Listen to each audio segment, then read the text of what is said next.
사랑의 하나님 언제나 함께 계셔 기쁨과 평화에 복 내려 주옵소서. 몸과 맘 병들 때 은혜로 지키소.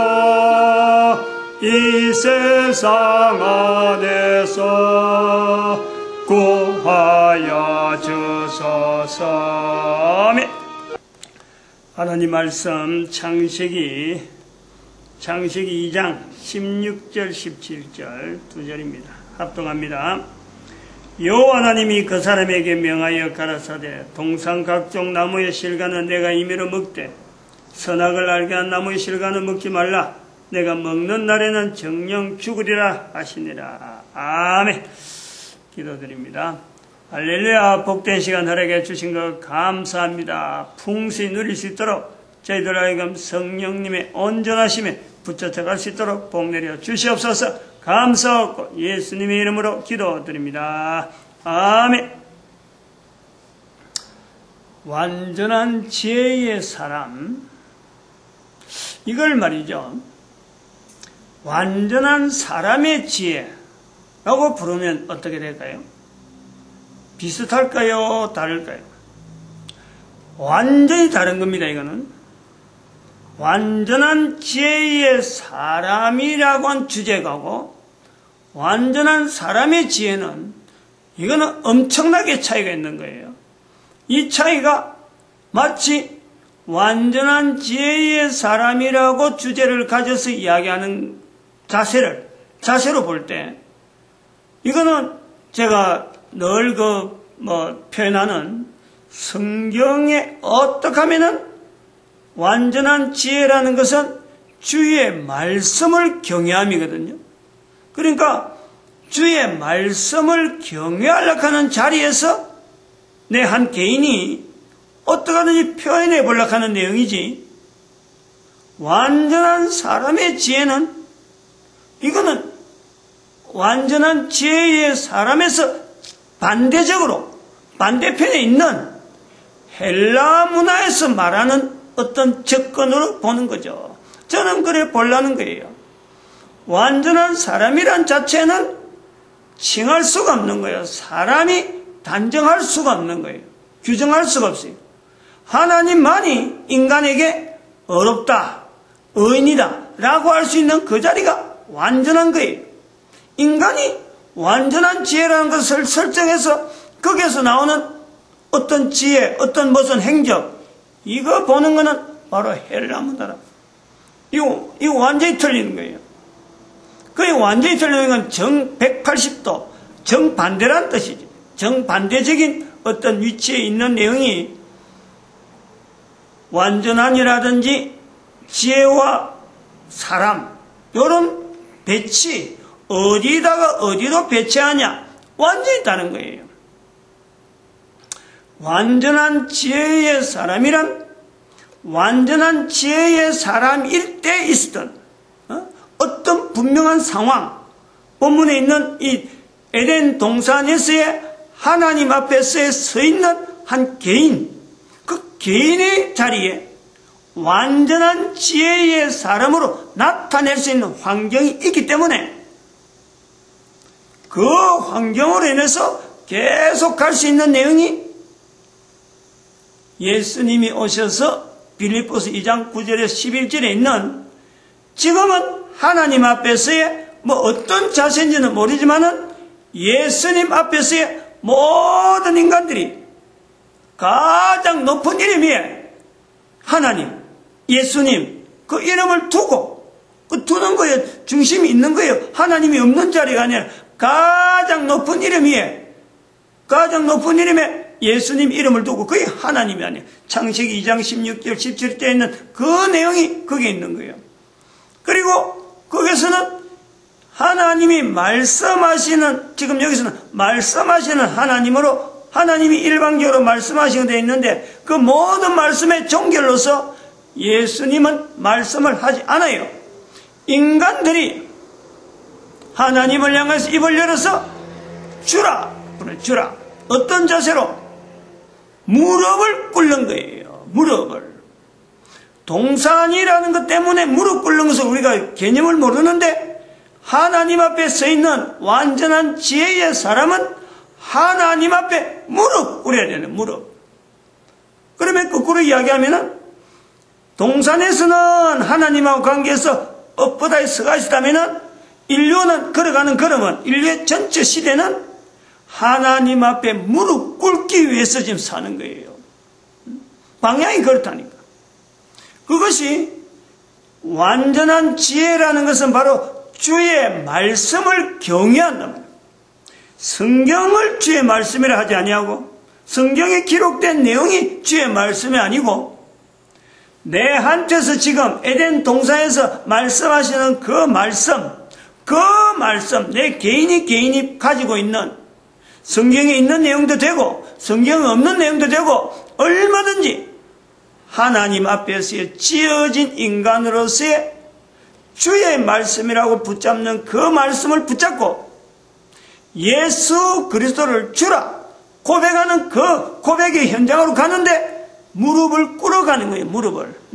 뻣뻣한 무릎이 꿇힌단 말이에요. 어릴 때는 참 힘이 없어서 무릎 꿇었지만은, 자기 발을 긋기 시작해서는요, 인간은 무릎 꿇는 것을 몰라요. 그저 다니는 걸 전부 자기 힘으로 다니는 줄 알고, 다치갖고 무릎 꿇어야 될 일이 있으면 왜 이래 사노 하고 있지. 무릎 꿇어야 되는 과정을 우리가 사는 거예요. 나이가 들면은 무릎 꿇어야 돼, 무릎을. 예수님 앞에 무릎 꿇는 것이 내 한 인생으로서 살아가는 어떤 삶의 어떤 모델로서 바른 거예요. 나이 들면 들수록 어떻게 사는지, 어떻게 살아왔는지, 이것 자체를 가지고 자신있게 인생을 이렇게 살면 된다라고 보여줄 수 있는 그 자리가 있는데, 무릎을 꿇어야 돼, 무릎을. 아이들에게 무릎 꿇을 수 있는 대상을 보여줘야 돼요. 그게 나이 든 사람들이 자녀들에게 인생을 당당하고 힘있고 얼마든지 살 수 있는 그 환경으로 받아들이게 하는데요, 어른들이, 노인들이 무릎 꿇는 게 최고예요. 무릎 꿇는 게. 과거 우리는 그런 시대가 있었던 거예요. 그런데 우리는 양반다리로 해왔기 때문에 무릎 꿇는 걸 잘 몰라요. 무릎 꿇으면 뭔가 벌을 받고 뭔가 잘못한 어떤 표상으로 되어 있는데, 우리는 잘못되어 있어요. 그런데 이 무릎 꿇는 것이 발달되어 있는 게, 지난번에 보니까 그 오바마 대통령에 의해서 피살된, 죽었지. 그 누구의 오덴,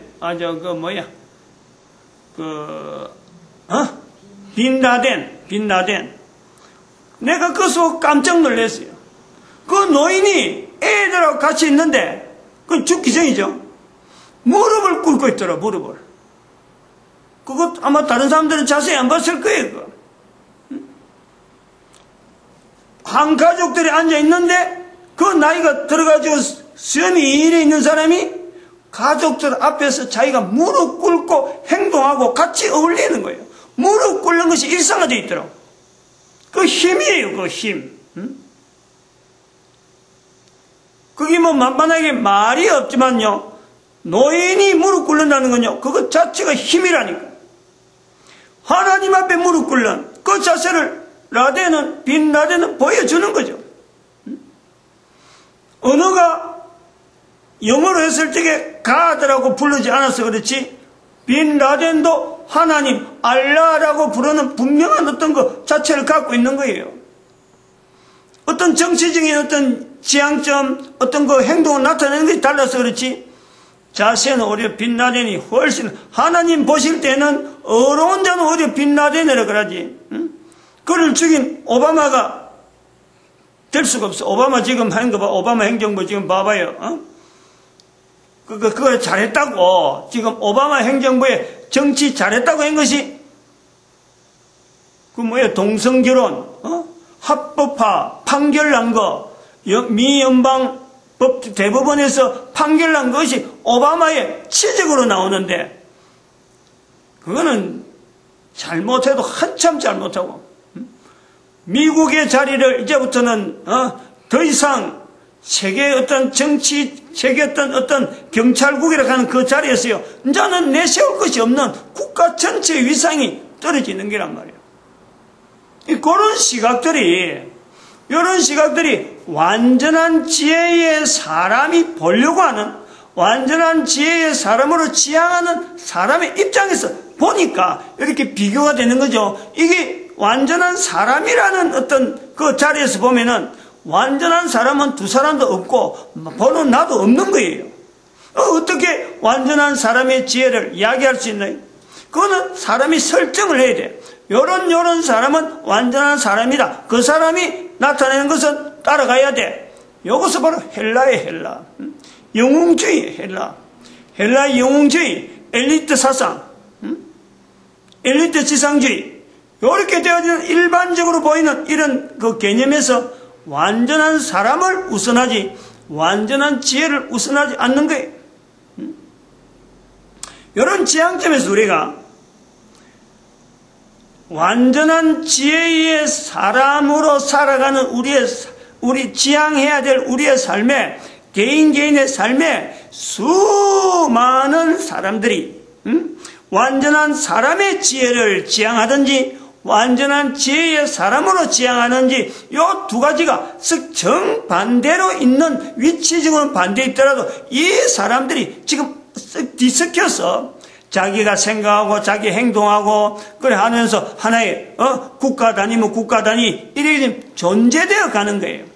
그 국가 단위 안에도 완전한 지혜를 지향하는 사람이 있는가 하면 완전한 사람을 지향하는 사람이 섞여 있는 거예요. 그래갖고 어떤 범주에 있는 법률, 헌법이면 헌법, 법체제, 국가 단위로 주어지는 법체제에서 자기가 순응해서 그 법에 대한 기본법에 벗어나지 않는 그 안에서 자기들이 지금 의사를 소통하고 나타내는 이런 관계로 하나로 지금 되어 있단 말이에요.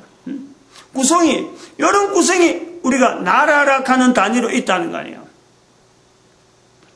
그러면서 각자가 지향하는 바가 뭐냐? 완전한 사람이라고 하는 그 사회가 지향한, 그 사회가 설정한 완전한 사람이라고 하는 그 법체제, 어떤 규정을 해서 만드는 그걸 향해서요, 각 사람이 그걸 지향하도록 국가가 독려하고 있는 거예요. 완전한 지혜의 사람은 국가 단위, 나라 단위에서 이걸 지향하는 건 아닙니다. 완전한 지혜의 사람은 만드신 하나님께서, 인간을 만드신 하나님께서 모든 나라에 퍼져 있는 모든 인간들의 현재적인 자리에 어떤 가치를 가지고 살아간다고 하더라도 그 한 사람 한 사람에게 완전한 지혜의 사람으로 지향하는 그 길이 누구에게나 열려있는 거예요. 누구에게나 열려있고 누구나 그 참여할 수 있고 다 가능한 거예요. 그러나 완전한 사람의 지혜는, 완전한 사람이란 자체는 국가 단위면 국가 단위, 어떤 단체모 단체에서 여러 사람이 모양을 만드는 거예요. 틀을 만드는, 요런 틀에 와야 완전한 사람이라 부르겠다. 이런 사람이 와야 우리 사회에서는 어떤 일정한 청을, 그걸 누릴 수 있도록 우리 사회가 법으로 지원하겠다.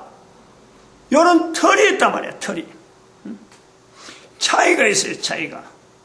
그래서 완전한 지혜의 사람을 지금 이야기하는 이 내용은 모든 인류의 보편적인 그 내용을 다 우리가 대입을 할 수 있고 다 적용할 수 있으면서 또 한편으로는 바로 지금이라, 지금 한 사람, 지금 있는 한 사람이지 그 사람 자체가 그 속에서 여러 사람을 밟고 여러 사람 위에 어떤 군림하는 위치를 하는 게 아니고 현재적인 삶 자체를 가지고 완전한 지혜의 사람의 자리에 들어갈 수 있느냐 못 들어가냐, 들어갈 수 있는 사람들, 가능성이 있는 사람들 왜 못 들어가느냐, 왜 우리가 완전한 지혜의 사람을 왜 못 누리냐, 이런 것에서는 개인이 누구든지 점검을 해볼 수 있는 거예요. 완전한 사람은 그게 아니라 사람이 만들어낸 완전한 사람의 지혜를 갈 때 완전한 사람이 되려고 하면은 그것은 일정한 단체예요. 소위 말하면 1%를 보는 거예요. 1%. 주로 그런 거예요. 이게 그냥 내가 그냥 말하는 1%가 아니고. 잠깐 제가 이야기를 좀 한번 할까요? 어디서 나오는 1%냐 그러면 우리가 보통 이야기하는 그 1%라 하는 개념, 상위 1%라 하는 이런 개념. 그러니까 일반 사람들은 보통 사람들이 오지 못하는 그 범위에서 1%란 말은요, 여기서 나오는 거예요. 정규분포에서 나오는 정규분포. 이런 정규분포 저는 시그마가 1시그마, 2시그마, 3시그마 두거든. 여기도 1시그마, 2시그마, 3시그마 두거든. 그럼 요 안에 들어간 요거요. 여기요. 99.5%예요. 99.5%. 요 전체가 요 안에. 요 안에가 99.5%라. 여기가 0.5%예요. 여기가 0.5%. 요것 두 개 합하면은 1%가 나오는 거예요. 그래서 상위 1%의 이야기는 어떤 집단에서는 집단의 평균치 갖고 보는 게 아니고 집단의 평균치를 벗어난 아주 독특한 환경. 그걸 이야기할 때 1%라 그래. 상위 1% 이래 이야기하는 거예요. 또 하위 1%라 그래도 마찬가지. 저런 범위를 두고 있는 거예요. 어떤 사람들이 보통 사람들이 살 수 있는 범위에서 3시그마 자체를 일반적인 내용에서 99점 그 안에 들어가는 프로테인 전부 다 99.5%라 보는데 3시그마 벗어나는 생활하는 사람들 그런 사람들 우리가 1%라고 한다. 1%. 두 개 양쪽에 단위 합해서 99.5% 0.5%라니까 0.25%네. 99.5%. 상위 1%는 요거 개념이 잘못됐습니다. 여기 99.5%이기 때문에 여기 0.25입니다. 0.25. 두 개 합해서 0.5%. 그 0.5%에 대한 것을 상위 1%라 하는 말로 그렇게 표현한다 이거지. 오늘 칠판 좀 쓰려고 내가 아마 칠판 왔다 갔다 하는데, 그럼 이런 그 상위 1%를 겨냥해서 완전한 사람의 지혜를 지향하는 현재 체제가 모든 국가 체제가 다 그쪽으로 다 맞춰져 있어요. 다 맞춰져 있다는 것은 사람들이 지향하는 지향점, 나아가는 어떤 사회 시스템, 사회가 발전한다, 내가 좀 더 살자, 내가 좀 더 다른 사람하고 좀 더 차이 있게, 내가 좀 더 살아온 사람의 삶의 보람된 모습을, 이럴 때요, 늘 지향점, 어떤 그 사회가 인정하는 어떤 상위 계층을 향해서 나아간다는 거예요. 그리고 이런 것을 하기 위해서 경제라고 이야기하고, 또 사회라고 하는 조직을 이야기하고 정치를 이야기하고 정치의 발전, 경제 성장, 또 학문의 어떤 성취, 이런 것이 전체적으로 모아져 있는 거예요. 이렇게 완전한 사람의 지혜를 지향하는 하나의 사회체제로서 국가라는 단위가 이래 모여 있는데, 이런 국가라는 단위가 모여서 지금 인류라는 것이 형성되어져서 나아간단 말이에요. 그리고 이런 인류로 형성으로 가는 지향하는데, 상위 1%를 지향하면 한 시대마다 역으로 낙오되는 사람은 그 단위에서 그런 거예요. 완전한 사람의 지혜라고 하는 단위에서, 단위 국가체제, 인류 전체에서 공통으로 나타나는 거래요. 이 단면적으로 딱 보면 지금 시대에 낙오라는 것은 그야말로 99%가 낙오예요. 낙오. 99%가 낙오고 1% 한 사람만이 지금 사회가, 안 그래 인류가 만들어놓은 이 장치를 누리는 사람으로 본다는 거예요. 그게 완전한 사람의 지혜라고 하는 그 어떤 구조로 되어 있는 국가체제면 국가체제, 사회라고 하는 체제가 지향하고 있는 함정이에요, 함정. 다시 말해, 일반 사람은 어느 누구도 그 자리에 갈 수 없어요. 전혀 생각지도 못하는 몇몇 사람만이 인류 중에서 70억 중에서 1%, 70억 중에서 1%, 한 70억 중에서 1%, 그러면은 몇 억이 되나? 7억, 10%가 7억이고, 7천만 명이에요, 7천만 명. 10%가 7억이고, 그 다음에 1%니까, 맞죠? 7천만. 그럼 대한민국에서 있는 사람, 남북한에 있는 사람만이, 인구수는 그런 거예요. 전 세계 인류 중에서 현재적으로 남북한에 있는 사람만이, 숫자만이 해당되는 사람만이 현재적으로 완전한 사람이, 지금 현재 사회에서, 현재 우리 인류 사회에서 바라보는 어떤 특혜라면 특혜, 모든 걸 누리고 있단 말이에요. 이걸 우리가요, 폐단으로 봐야 돼, 폐단으로. 우리 인류 사회가 이렇게 구조로 되어 있는 뭔가 지향하고 문명이 발전해야 되고 경제가 성장해야 되고 하는 이런 요소가 결국은 일반 사람은 거의 대부분이 항상 거기서는 안 맞는 거예요. 부조리 속에 있는 거예요. 그러니까 늘 불평불만이고 어려움 속에 사는 거예요. 국가가 그렇게 지향하면 그래 된다는 거예요. 그러면 그렇지 않고 완전한 지혜의 사람을 지향하게 되면은 이거는 지금 현재 있는 모든 사람이 다 동등한 가능성, 동등한 환경, 모든 사람이 살아가는 패턴이 다 다르더라도 이것이 모든 사람에게 두루 펼쳐지는 내용으로서 접근하는 것이 바로 이 완전한 지혜의 사람이란. 현재적으로 사회가 국가사회나 여러 가지 사회에서 요구하는 완전한 사람을 지향하는 그 내용이 있다 하더라도 그 속에 있는 개인에게 한 사람 한 사람이 현재적으로 완전한 지혜의 사람을 모토로 해서 가게 되면은 사회단체 속에서도 자기의 할 일을 찾는 거예요.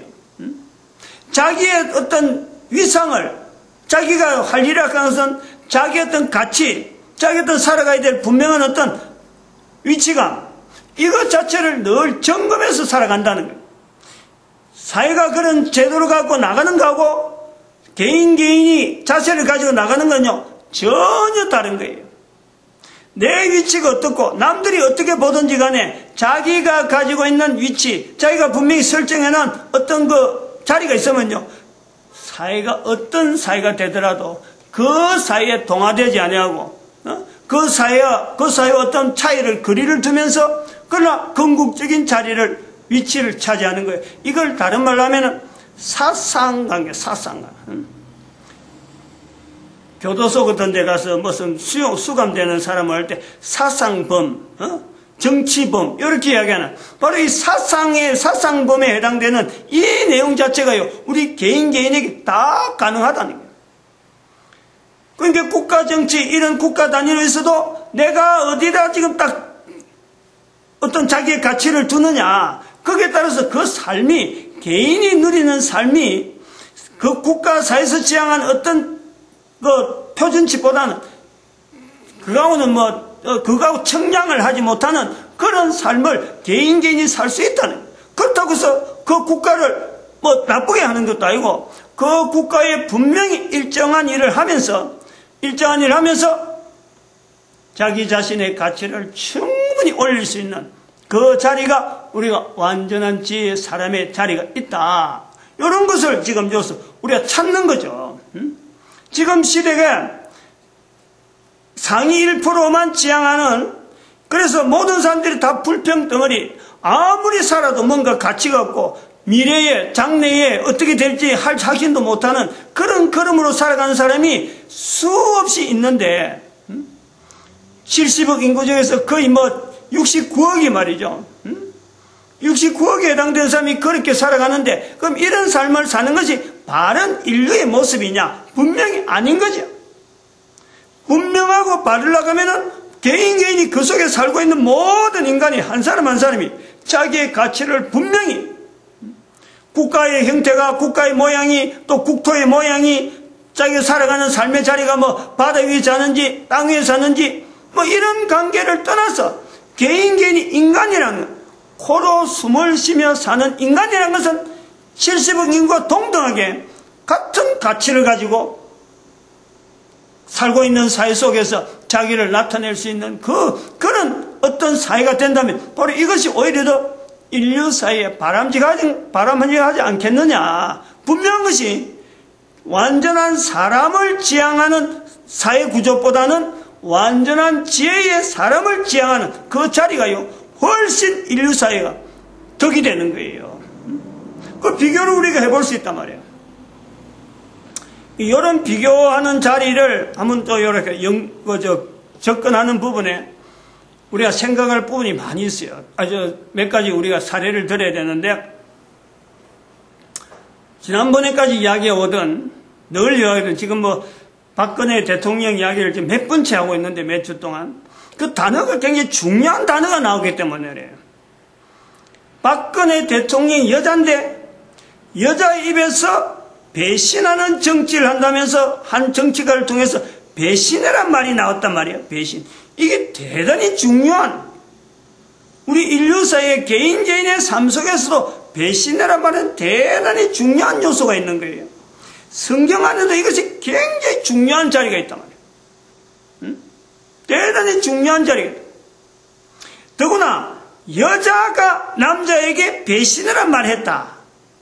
여자 대통령이 남자 정치가에게 배신을 하는 단어를 썼다. 이 부분에요, 오히려 오바마 대통령이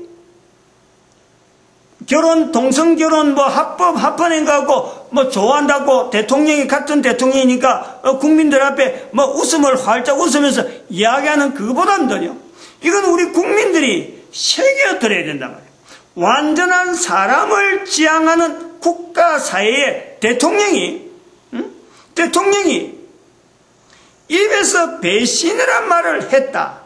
우리 국민들이 이걸 경각심을 가져야 된다. 그 언어를 사용한 것에 대해서. 그래서 이게 대해서 어떤 정치가는 또 그 대신 어느 정치가냐 하면 논설위원회에서요, 무슨 개혁 하는 여자가 논설위원이 아마 신문에, 방송인지 신문에 논설위원이 썼는데, 박근혜 대통령이 배신이라는 말을 쓴 걸 가지고 개혁이 배신이다. 개혁이 배신인데, 개혁하려고 하는 자체하는 것은 바로 배신인데, 개혁하려고 의도를 가지고 있는 정치가라 하여금 배신이라고 표현한 박 대통령이 잘못됐다. 의미를 갖고, 말의 어떤 의미를 갖고 지금 말꼬리 갖고 싸우는 거예요.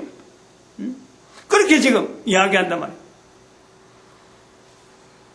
다르게 공격하려고 하면요, 다양한 형태로 공격이 나올 수 있지만, 저는 그 배신이란 말 자체를 쓴 것에 대해서 성경의 본문에 있는 요 내용하고 본문하고 요 환경에서 자꾸 접근하려는 거예요. 남자도 쉽게 쓸 수도 없고, 배신이란 말은 남자가 쓰는 말인데 여자가, 대통령이 배신이란 말을 썼다. 국가 사회가 완전한 사람을 지향하는 이 국가 체제에서 대통령이란 수반되는 사람이 배신이란 말을 썼다. 요거에 대해서 국민들이, 우리 국민의 대표로서 대통령이 배신이란 말을 썼다. 정치적으로 해석하려는 내용이 아닙니다.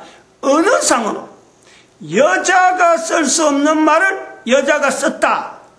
요거에 대해서요, 우리 국민들이 지금 시대적으로 이 배신이란 말에, 배신이라는 단어에 대해서 이걸 우리가 굉장히 이 시대에 어떻게 해서 대통령이 배신이라는 말을 썼을까 하는 이 부분에서 시대적으로 인류 전체와 접근시키는 그런 요소가 있단 말이에요. 그 개념을 좀 염두에 둬야 되고, 그 다음에는 그것하고 깊이 안 들어갈 거예요. 나중엔 정리를 하겠지만은, 또 하나가 있어요. 오늘 아침에 내가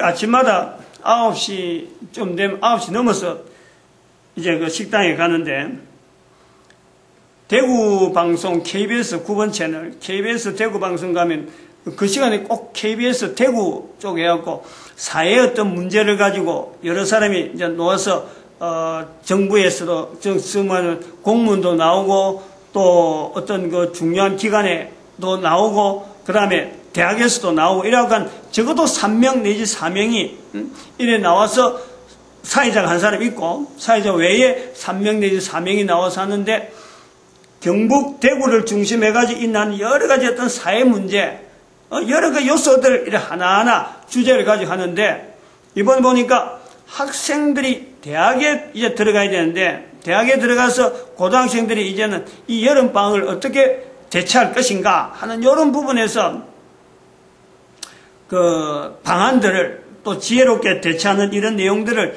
이래 미리 이야기를 하는 거예요. 그래서 들어보니까 그 중에서 테마 하나가 수시 지원 전략이라 하는, 이제 그 대학 들어가는 여러 가지 있는데, 그 중에서 수시가 있고 정시가 있고 여러 가지 나오는데, 내가 들어갈 때가 이제 채널 딱 트니까 수시 지원 전략이라고 자막이 딱 뜨면서 사람들이 그 대화를 하고 있어요. 그래서 좀 그거 지나니까 이제는 또 다른 걸로 논술인가 뭐 그것 준비하고 하는 이런 요소들이 탁 넘어가더라고. 그래서 수시 지원 전략을 이야기하는 중에 어떤 분이 이야기를 하는가 하면은, 대학에서 시험을, 내가 요즘 대학 시험을 안 쳐봤으니까, 대학에서 이제 그 수시 지원을 하게 되면은 그 지정한 대학에서 하나의 논술 비슷하게, 논술이 아니라 자기소개서를 쓰는 난이 있대요. 자기소개서. 그래서 문항이 한 3문항 이래 각 대학마다 다르지만은 거기에서 반드시 있는 것이 자기소개서라는 거 쓴대, 자기소개서. 근데 넉줄이 있대. A4 용지에 넉줄로 하고 그게 제한되는데, 학생들이 자기소개서, 대학을 들어가려고 하는 학생들이 자기소개서 쓰는 그 안에 넉줄로 쓰는 자기소개를, 그걸 못 써가지고 인터넷을 뒤지고 학원을 다니고 그 자기소개서, 못 써서 그런 건 알겠고, 쓰려고 하면 양이 많겠지, 자기소개서 넉줄 쓰겠어요. 근데 보통 때 하게 되면 많이 쓸 수 있는데, 넉줄밖에 안 되는 그걸 못 써가지고 인터넷에 막 뒤져서 다른 사람 글을 막 얹는다. 다른 사람이 해놓은 걸 갖고 카피해갖고 자기소개한다는 거예요. 학원에 다녀가지고 자문을 받아갖고 자기소개 쓴다는 거예요. 아니, 넉줄 되는데 살아온 세월이 20년인데 20년 세월을 넉줄로 기록하는데, 내가 이제 그거 생각하는 거예요. 그래, 한다 하길래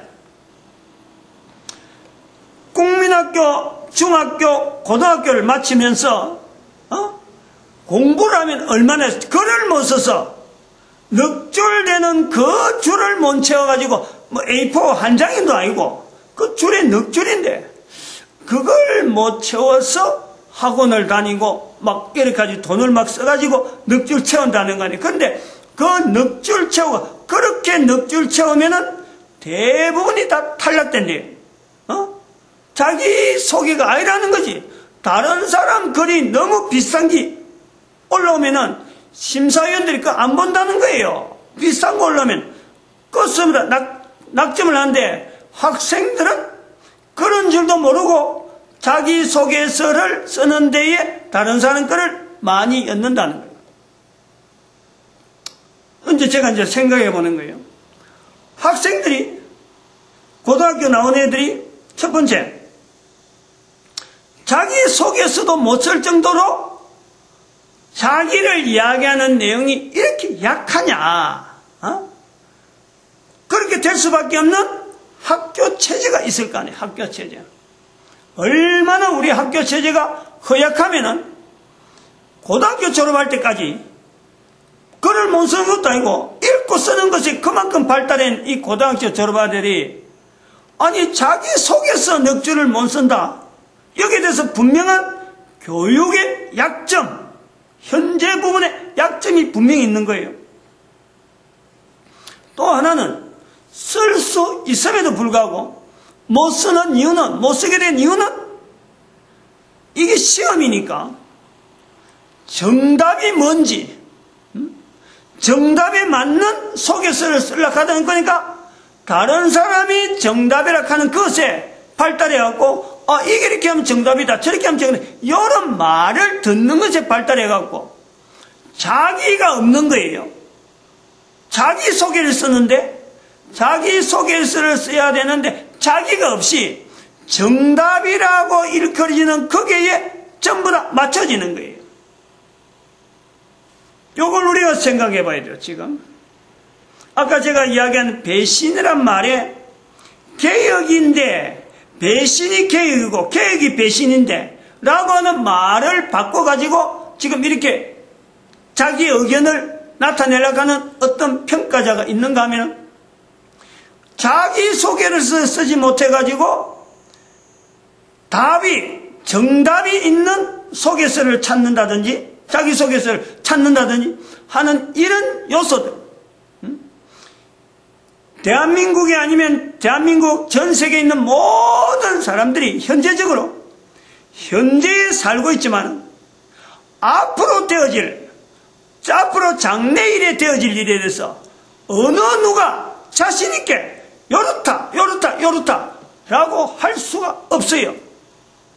배우는 양은 중학교 때부터 초등학교, 국민학교 이래서 중학교, 고등학교까지 나오고 대학까지 나오고 거기서 공부 자체는 어마어마한데 그 국가는 거기다 돈을 교육이라고 돈을 막 쏟아붓는데 거기서 공부하는 학생들이나 거기서 공부를 해서 이루는 어떤 일정한 소위 말하는 상위 1%대까지 나아가는 그 사람들이 지향하는 방향을 보면 그렇게 해서 대학을 들어왔을 거 아니에요. 어쨌든 여러 과정을 거쳐서 대학을 들어와서 사회를 향해서 대통령이 배신이라는 말을 썼다고 해서 그거 잘못됐다고 개혁을 말하고 떡 바꿔가지고는 혼돈하게 만들고 개혁이 뭔지 배신이 뭔지 이게 자체를 갖고 사람들을 혼돈하게 만드는 그런 과정에 사람을 가면서 상위 1%대를 지향하는 이 상황에 우리가 국가체제가 운영되는데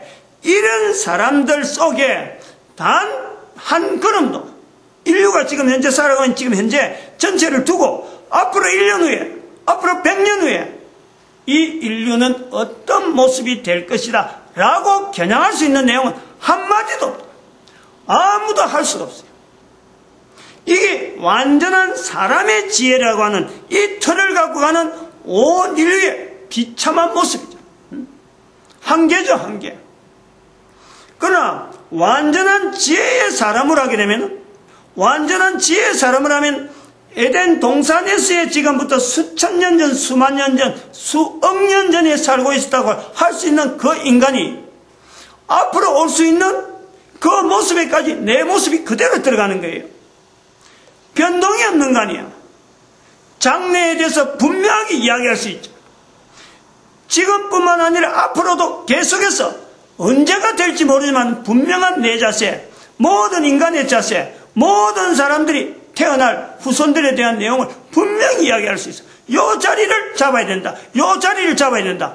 어떤 일이 있더라도, 어떤 환경이 변하더라도 요 자리만은 지켜야 돼. 라고 분명하게 내가 그렇게 이야기할 수 있고 내 후손에게 말할 수 있는 이거 구조에서 현재적으로 이렇게 사회가 참 나름대로 한 개인이 열심히 산다고 삶에도 불구하고 자기 자신의 속에서도 못 쓸 정도의 어떤 비참한 어떤 상태로 만들어지는 이런 내용에 온 인류가 도대체 이 원인이 어디서 나왔느냐, 어디서부터 이런 일이 됐을까. 분명히 옛날에는 과거의 에덴 동산에서의 모습에서는 완전한 지혜의 사람의 자리가 분명히 있었고 또 이 자리가 계속 연연해서 기록되어지는 성경을 통해서 볼 때 지금도 완전한 지혜의 사람이 분명히 존재하므로 앞으로 되어질 것인데 인류 전체가 공통적으로 나타난 내용은 왜? 완전한 사람의 지혜를, 완전한 사람의 자리에서 지혜를 찾으려고 하는 이런 구조로 바뀌어졌을까 하는 것에 대해서 인류 전체가 하나의 퀘스천 마크를 하나 던져야 될 필요가 있다는 거예요. 이러한 요소에서 질문 자체가 있다면은 질문을 찾아갈 수 있는 방편으로서 우리가 어떤 구조로 가지고 가면은 질문을 찾을 수 있을까? 이 사람 저 사람 관계에 또 수많은 어떤 여러 가지 자연 상황 또 내 주변에 일어나는 여러 가지 사건 사고들 속에서 이것 전체를 하나에 축소시켜서 누구든지 알 수 있는, 누구든지 가늠해 볼 수 있는, 누구든지 자기 스스로를 청량해 점검해 볼 수 있는 그것부터 시작을 할 수 있어 가지고 한 걸음 한 걸음 발걸음을 내딛게 하는 데에 어떤 모델이 좋을까? 그것도 우리가 본문에 찾는다는 거죠. 그걸 대비를 해보려고 그래요. 요걸 오늘 좀 설명을 해보려고 제가 칠판을 사용하려고 하는 거예요. 칠판을 인류 역사도가 여기 있는데 인류 역사도를 내가 바로 덮어놓고 하려고 하니까 좀 그래서 준비를 미리 안 해놨고 따로 했습니다. 우리가 지금 이야기하려고 하는 부분은 아벨보다 앞에 있는 걸 이야기하는 거예요. 지금 에덴 동산이니까 아벨의 앞에 어디가 있느냐니까 바로 에덴 동산에서 추출, 에덴 동산에 나오는 게 있는 거예요. 큰 사건이 있어요. 이거는 여기 연대는 우리가 알 수가 없어요. 아벨 이전에 있는 사건은 우리가 알 수가 없는 거예요. 연대 자체가 몇 년인지 몇 억 년인지 이거는 알 수가 없어요. 더구나 에덴 동산 안에 들어가 버리면 더 애매한 거예요. 일단 출발은 여기 에덴 동산 아래 요 지도는 요렇게 되어 있는데 우리가 지금 이야기하려고 하는 내용은 모델을 가지고 올라가는 요 모델은 인간의 아주 원론적인 아주 기초 부분에 대한 내용을 개인이 어떻게 받아들이느냐 여기에 따라서 현재 내가 지금 완전한 사람의 지혜를 지향하느냐 완전한 지혜의 사람으로 내가 지금 현재 추구하고 있느냐 요거의 차이가 있을 수 있다. 그런 내용을 이야기하는 거예요. 그래서 이걸 두 개 다 할 수 있었는지 양이 많아서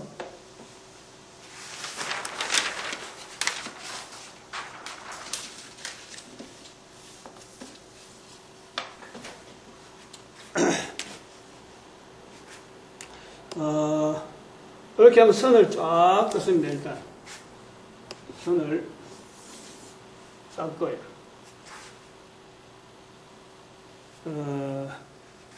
헬라 문화하고 중국 문화하고 인도 문화, 이슬람 문화 하는 것을 이제 차이를 우리가 조금 구별하면서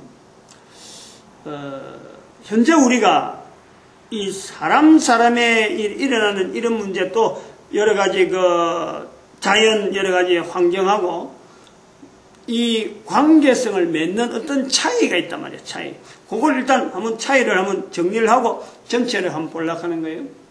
이렇게 설명하려고 그래요. 제가 이게 딱 정답이라고 하는 건 아니고 요거에 나중에 선을 이렇게 끌 거예요. 선이. 이렇게 선이.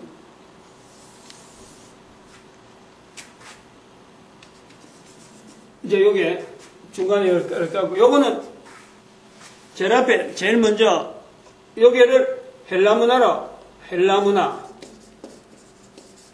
문화적인 그 다음에 요 중국 이렇게 보는 거예요. 그 다음에 인도 이슬람 이렇게 보는 거예요. 이런 문화로 비교해 보는 거예요. 전체적인 걸 가지고 그럼 요 자리가 여기 뭐냐 이 칸이 이게 요 줄이 여기 두 줄로 이렇게 쭉 가네. 이게 뭐냐니까 정령쭈구리라. 정령쭈구리를 어떻게 받느냐. 이것도 정령쭈구리라. 각 문화, 인류 문화가 크게 지금 현재 지금 존재하고 있는 문화는 헬라, 이슬람, 중국, 인도, 요렇게 크게 4개. 그 사람들이 많이 사니까. 대표적으로 그래 우리가 부른다 하면은 여기 헬라 문화 출발은 뭐로 하면요. 출발은 뭘 하냐면은 일단 남녀로 보는 거예요. 남녀. 남자 여자. 남자 여자. 어른이 다 똑같아. 헬라 문화나 중국 문화나 인도나 이슬람을 지금 현재 우리가 어느 시대로 보냐면 남자가 뭐 둘이 있는 거라든지 여자가 둘이 이런 게 아니에요. 딱 단순하게 여기 출발하는 거예요. 똑같은 조건이에요. 그럼 여기에 헬라 문화에서 남자란 헬라 문화에서 남자와 여자란 이런 거예요. 남녀. 또 중국에서 남여 이렇게 되겠죠. 인도에서 남여 이렇게, 이슬람에서 남여 이렇게 쓰는데, 내가 미리 좀 미안한 거는 뭐냐면은 저 뒤에 있는 이슬람은 뒤에 쓴 이유가 내가 모르는 게 너무 많아요. 그 대충 넘어갈 거예요. 아마 인도 이야기에서 버무릴 거라. 인도도 많이 알아서 그런 게 아니에요.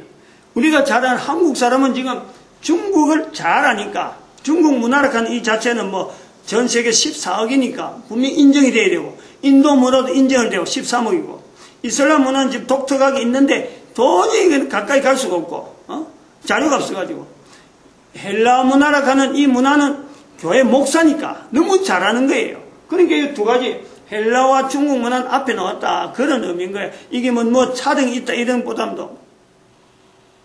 우선 중국 문화 속에 있는 남녀에 대해서, 남녀를 통해서 주변 모든 걸 이해하려고 하는 그 요소에서 우리가 두 가지를 우리가 먼저 이해를 하자고. 그러면 이 헬라 문화 쪽이 이해하기가 조금 쉬워요.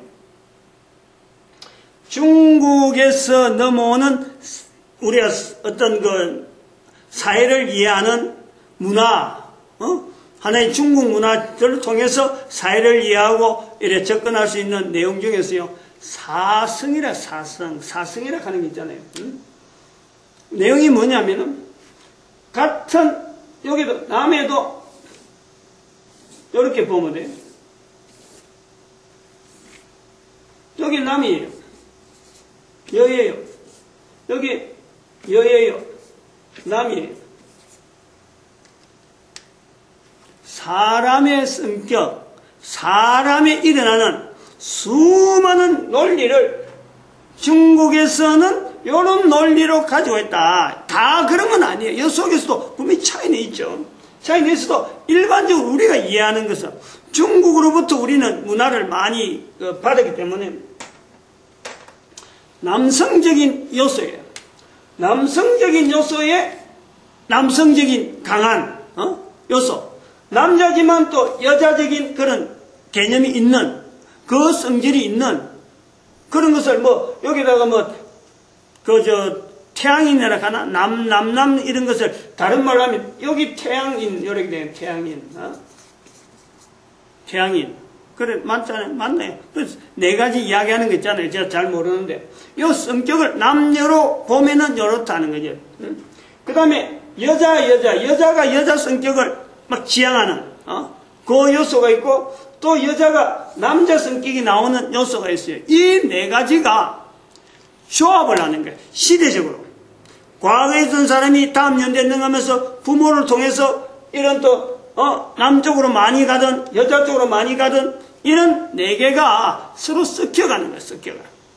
그러면서 이 네 개가 섞여가면서 이 사람들하고 관계를, 중국에서 나오는 것은 현재 사물, 이런 사물들이요. 이게 요런 네 가지에 되어지는 사람에서 이런 하나의 활용, 응용, 요런 어떤 사용, 사물에 대해서는 사용되어지는, 사람에게 의해서 사용되어지는 물질로 이게 구분된단 말이에요. 사물이라 할 때 사람 외에 나머지는 사물이니까 이 사물들은 사람에 의해서 사용되어지는 거고, 사람하고 어떤 관계로서 의학은 의학품대로 또 농사 지을 땐 먹는 거는 먹는 대로 여러 가지를 정리를 한단 말이에요. 좀 객관성이 있단 말이에요. 객관성. 사람과 사물을 구분하는 이런 객관적인 자세가 있다. 그러면은 이 객관적인 자세 때문에 하나님에 대해서 어떻게 보느냐? 여기를 하나님이라는 존재를 우리가 별도로 두면은 중국에서의 하나님은 객관적이에요. 그냥 막연하게 있을 것이다. 이런 거예요. 구체적으로 여기에 대해서 언급을 안 하는 거예요.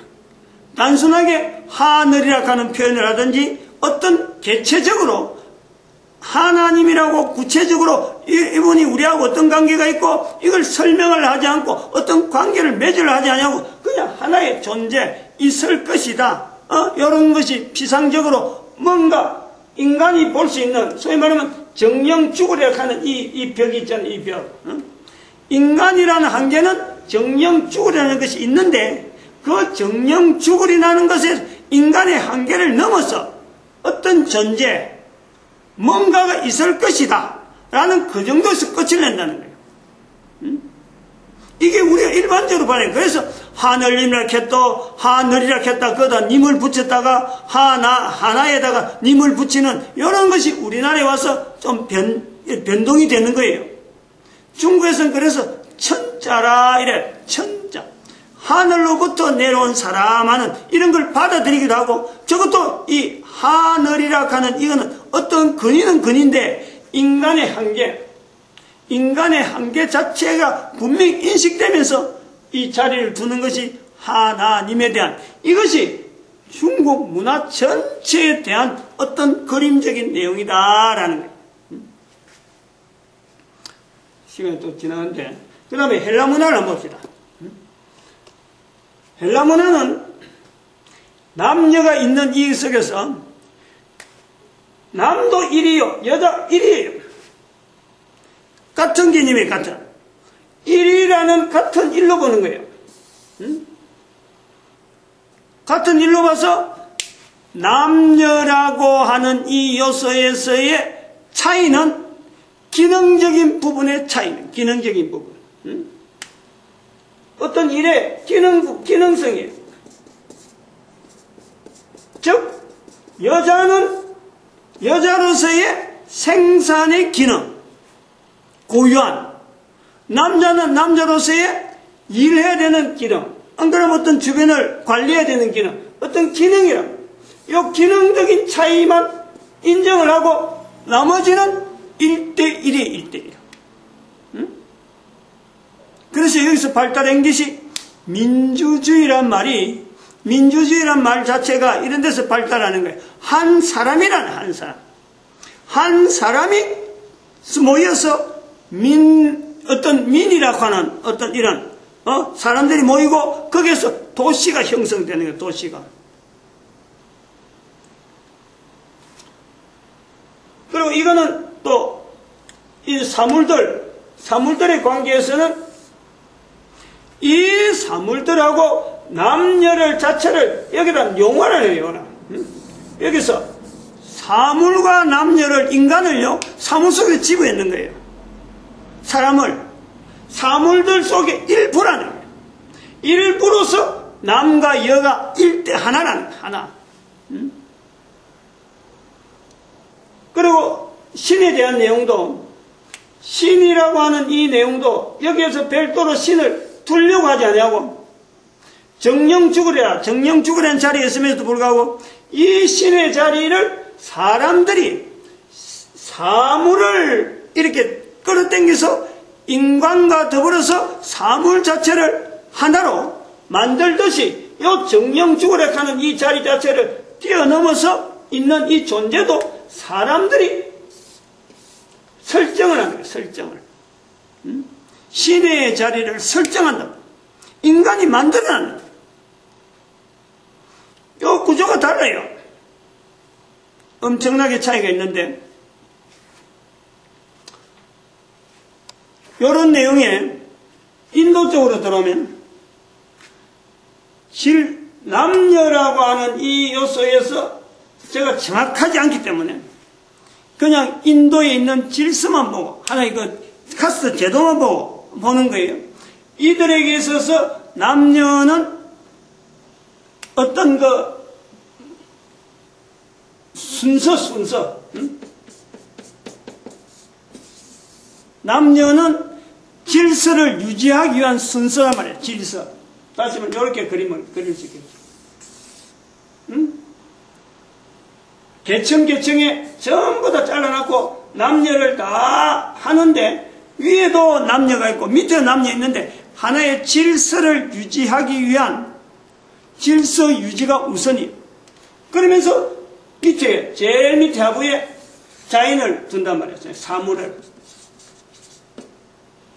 가장 사물적인 것, 가장 사물적인 데 가까이 있는 것을 그런 데를 관리하는 하나의 사람으로서 남녀를 두면서 거기를 계층으로 두는 거예요. 질서를. 그래갖고 사물에서 굉장히 멀리 있는, 제일 멀리 있는 것을 하나의 이 전체를 지도하는, 리드하는 하나의 계층으로 보는 거예요. 이걸 우리가 브라만이라고, 브라만. 그렇게 이해를 합니다. 저는. 이것만 갖고 계속 연구한 건 아니고. 중국 문화와 헬라 문화와 인도 문화의 차이에서 이런 것을 발견하는 거예요. 그러면 여기서 신에 대한 개념은 이 사람들만이, 제한된 사람들만이 소통하는 하나의 과정이라. 거기서 정령 죽으라 하는 이 벽을 여기서 관계된 사람들만이 밑에 사람들의 질서 유지하기 위해서 이 사람들만이 소통하는 하나의 제한된 어떤 환경으로 보는 거예요. 똑같은 주제요. 사람으로 두고 또 1대1이라 하더라도 한 사람 한 사람이라 하더라도 이 개념 전체를 문화를 소개할 수 있는 이런 문화적인 차이를 소개할 수 있는 요소가 있다. 이슬람은 인도 문화를 형성시킨 아마 힘이 이슬람에 있다 보는데 여긴 또 독특한 내용이 또 있죠. 근데 이건 내 자료가 워낙 없으니까 사실 언급하기 힘들어요. 함부로 대하기 좀 힘들어. 근데 지난번에 말씀했지만은 아까도 말씀했지만 빈라덴의 생활 속에서 무릎을 꿇는 거 보고 이거는 성경에 있는 내용이 굉장히 가깝다. 성경에. 그리고 요 내용들이 여기서 끝내버리면 아무것도 아니에요. 요 내용들을 요렇게 나타내는 요 부분에서 이 내용들을 객관화시키는 객관적인 이런 요소를 만드는 그 문화가 뭐냐. 이 전체를 이슬람까지 다 봐서 객관화시키는 문화를 성경 문화라 부를 수 있는 또 다른 요소가 있다. 그 요소에서 우리가 창세기에서 있는 이 부분을 보는 거예요. 본문에서 나오는 이 내용이 결국은 요 요소들에 대해서 설명을 할 수 있는 그 내용이라는 거예요. 오늘 여기까지 해야 될 것 같은데 더 깊이 못 갈 것 같은데 사람이 살아가는 이 과정이 각 나라마다 다 같아요. 똑같아요. 그런데 그 나라가 속해 있는 문화적인 요소 때문에 차이를 보이는 거예요.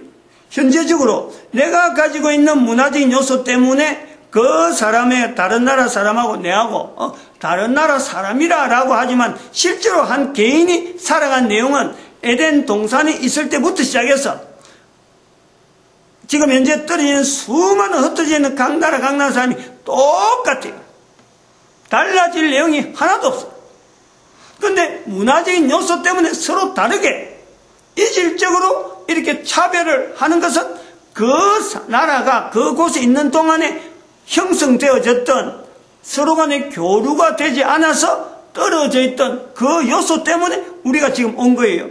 요 요소에서 전 세계 이렇게 흩어져 있던 문화적인 요소에서 헬라 문화의 영향에 의해서 지금 하나의 문화가 헬라 문화라고 하는 하나의 문화가 지금 전체 문화를 영향을 주고 하나의 문화로 지금 통일되어 오는 과정을 우리는 수천 년간에 걸쳤던 로마 제국과 헬라 문화라고 하는 로마 제국 앞에 있었던 헬라 문화, 로마 제국이라고 하는 나라의 어떤 근거, 2300년 동안 유지됐던 그 나라의 어떤 위상, 그거에 어떤 영향을 받아서 헬라 문화가 모든 나라에 영향을 미친 하나의 도구로서 쓰임받아가지고 중국 문화, 인도 문화가 분명히 있음에도 불구하고 이 문화가 지금 전 세계 인류가 하나의 문화 속에 지금 통합되어 가는 과정에 있다. 여기서 제일 마지막으로 남은 것이 이슬람 문화다. 이런 과정으로 읽어야 될 필요가 있는데 왜 그래 읽어야 되느냐?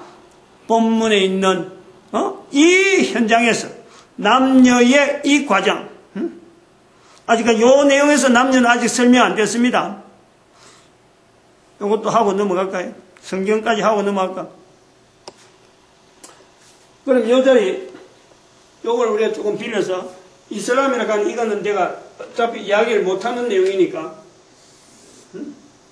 이거 못하는 거, 요 성경 창세기에 의한 창세기에 의한 남녀의 구조는 어떤 구조로 되어 있느냐? 요거는 지금까지 남녀를 이렇게 봤는데 성경은요 남녀가 이런 구조가 아니에요. 남녀가 이렇게 되어 있어요. 평행하게 있는 게 아니에요. 성경은 철저하게요.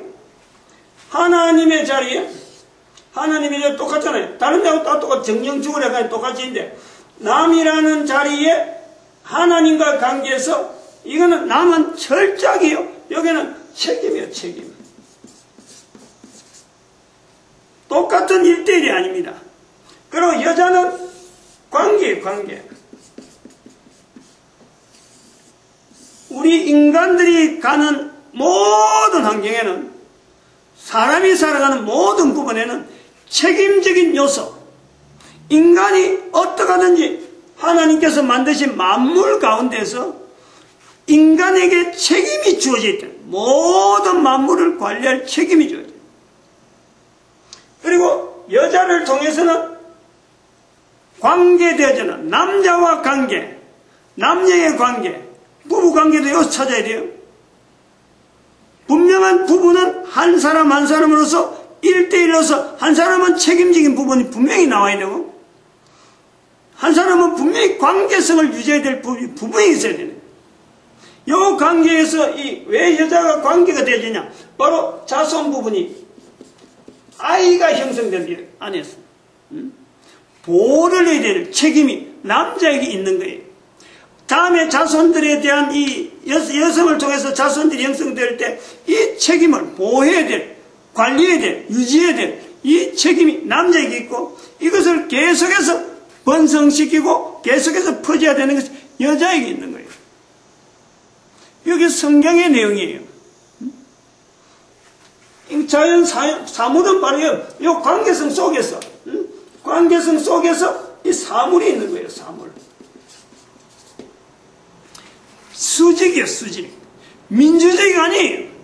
민주란 말은 아까 헬라에서 나오는 1대1을 사람을 1대1을 둘 때 나오는 거고 민주 여기는 아니에요. 철저하게 제일 위에는 하나님이 되는 거예요.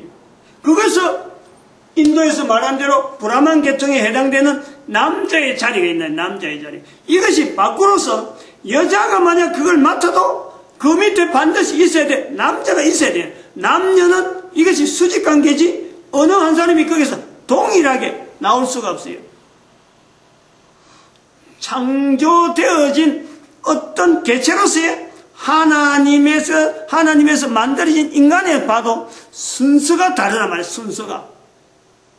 순서가 왜 다르느냐? 한 사람의 책임과 그 책임으로 인해서 나타나는 주변의 관계성, 혼자서는 도무지 이걸 하질 못하기 때문에 남자 혼자서는 이걸 도무지 못하니까 하나님께서 도울 배필을 준 거예요. 도울 배필.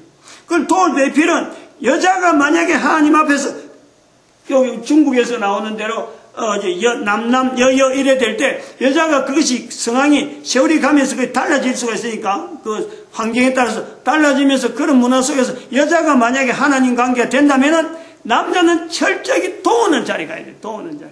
요런 자리, 요런 개념에서 대한민국의 대통령, 대통령이 된 것에 대해서 이 구조를 분명히 해야 돼. 그래서 여자 대통령 입에서 배신의 말 나온 것에 대해서는요, 성경의 자리에 있는 이 모델에서 우리가 답을 찾아야 된다 이거죠. 다시 말하면 현재적으로 온 인류가 하나님 앞에서 현재까지 걸어온 걸음에서 배신적인 자리를 우리가 보였는데, 이거를 여자가 배신을 쓰지 않았는데도 불구하고, 쓸 수 없음에도 불구하고 이걸 배신이라는 말을 대통령이 썼다. 여기에 대해서 국민들이 경각을 해야 되고, 온 인류라 이건 우리 민족이 어떤 독특한 어떤 자리를, 어떤 문화를 남기고 하는 여러 가지 요소가 있는 중에 여자 대통령 입에서 배신이란 말이 나왔다. 국민들 전체가 긴장해야 된다 이거죠. 이런 요소가 있다는 거예요. 이런 관계성 본문을 통해서 현재적으로 우리 사회가 일어나고 있는 여러 가지 정치적인 문제, 왜 애가 고등학교 졸업하면서까지 말이야 자기 소개를 왜 못 쓰느냐, 혼란스러운 거예요. 교육 자체의 지금 방향, 지향 자체가 헬라 문화 속에 있기 때문에 1대1로 해갖고 하나님의 자리를 두지 않고 이런 여러 가지 우상들을 해갖고 전체를 다 하나님도 없고 그거다가 막 귀신 속에다 막 파묻혀갖고 이런 속에서 교육이 되어 원하니까 질서가 없는 거예요. 질서가. 이 질서 없는 속에 자기 소개를 어떻게 이야기할 수 있겠어? 그 교육의 영향, 온 인류가 지금 영향을 받고 있는 거예요. 헬라 문화를 필두로 해서 온 인류가 기존의 가치에 변화를 주면서도, 그러나 그 헬라 문화가 가지고 있는 결정적인 실수가, 결정적인 오류가, 결정적인 잘못이 뭐냐니까 하나님의 자리에 있는 것 자체를 자기가 평가를 하면서 그것 자체를 신화라고 하는 이런 속에 두가지고는 하나님 자체도 나중에 이 알지 못하는 신에게 하는 이름까지 두면서 똑같이 일반 귀신으로 막 부르듯이 이렇게 해놨으니까 일반 학문들이 나가면 나가는 대로 자기 정체성이 없는 거예요. 가면 갈수록 혼란스러운 거예요. 자기 속에서 넋줄도 못 쓰는 그런 사람을 만든다. 그런 사람들이 나중에 국가를 맡으면 어떻게 되겠어요? 결국 배신당하는 소리 하는 거예요. 결국 자기가 받은 학문에 대해서 배신당한 거예요. 이걸 우리 대통령이 썼다는 거 아니에요. 그렇게 받아들여야지. 그걸 정치적으로 다른 말로 가지고 엉뚱하게 공경하면 안 되는 거예요. 마치게 기도드립니다. 할렐루야.